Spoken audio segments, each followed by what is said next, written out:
बिस्मिल्लाहिर्रहमानिर्रहीम। अस्सलाम वालेकुम। आज मैं बनाने जा रही हूँ बहुत ही स्पेशल सी रेसिपी जिसका नाम है राज कचौरी, जिसको हम अपने स्टाइल में कह सकते हैं जंबो पानी पूरी चाट। वीडियो को एंड तक देखिए ताकि आपको पता चल सके कि कौन सी टिप्स एंड ट्रिक्स हैं जिससे आपकी कचौरी इतनी ज़बरदस्ती फूलेगी। तो चलिए हम रेसिपी को स्टार्ट करते हैं। ये मज़ेदार सी रेसिपी आप रमज़ान में बनाइए, इसको ज़रूर ट्राई कीजिए। इसके लिए हमें सबसे पहले चाहिए होगा 1 कप सूजी। सूजी आपको बारीक लेनी है और इसमें अब हम ऐड करेंगे आधा कप मैदा, हाफ टी स्पून नमक और 1/4 टीस्पून बेकिंग सोडा। इसको अच्छे से मिक्स कर लें। मिक्स करने के बाद हम इसको गूंदेंगे थोड़ा थोड़ा पानी डालकर। तो आप ज़रा सा पानी डाल के इसको गूंदें। डो को आपको मीडियम गूंदना है, ना बहुत सख्त हो और ना ही बहुत सॉफ्ट होनी चाहिए। तो थोड़े से पानी के साथ ही आप इसको गूंदिएगा। अच्छे से इसको गूंद देंगे।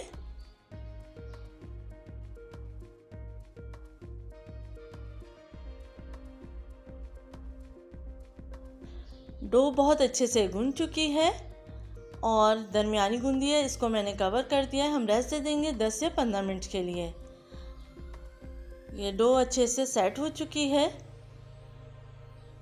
अब हम इसको पीसेस में कट कर लेंगे पेड़े बनाने के लिए।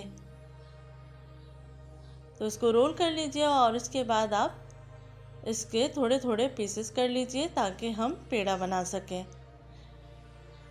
पेड़े बनाने के बाद भी आपको इसको कवर करना है ताकि डो हार्ड ना हो, वरना हवा लग के सख्त हो जाती है। तो इसलिए आप पेड़े बनाने के बाद भी कवर कर दें। इसको गीले कपड़े से कवर करना है।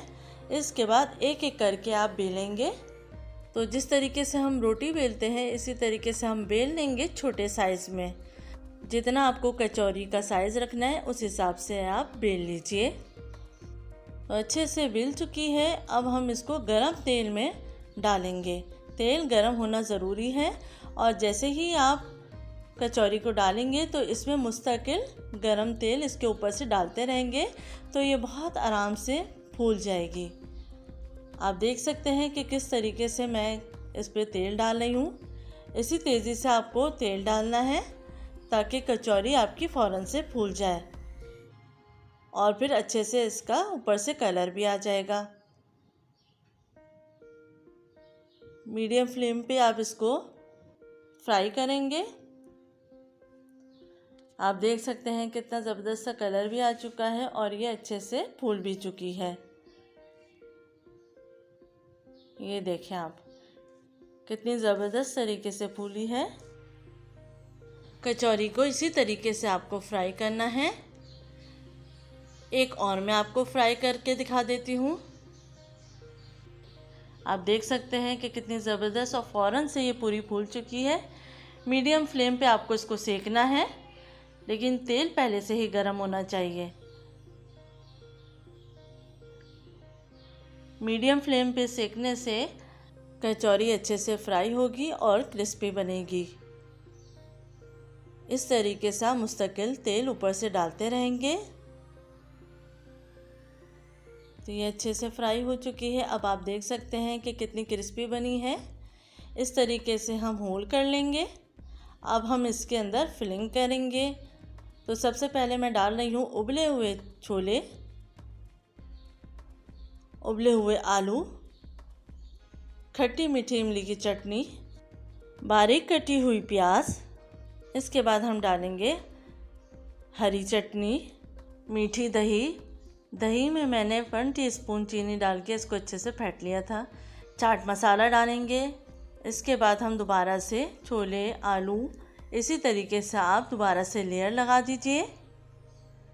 खट्टी मीठी इमली की चटनी की रेसिपी मेरे चैनल पे मौजूद है। मैं डिस्क्रिप्शन बॉक्स में भी इसका लिंक डाल दूँगी, तो आप वहाँ से देख सकते हैं। और हरी चटनी की रेसिपी भी। ऊपर से हम हरा धनिया डाल देंगे। आप अपनी मर्ज़ी से और भी चीज़ें ऐड करना चाहें तो कर सकते हैं, जैसे टमाटर वगैरह। इसको अच्छे से डेकोरेट कर लीजिए। ऊपर से भी हम डेकोरेशन के तौर पे चटनियाँ और दही डाल देंगे। ऊपर से बारीक सेव डाल दीजिए। उम्मीद है मज़ेदार सी ये रेसिपी आपको पसंद आएगी। अपना ख्याल रखिएगा, फीडबैक देना मत भूलिएगा। अल्लाह हाफ़िज़।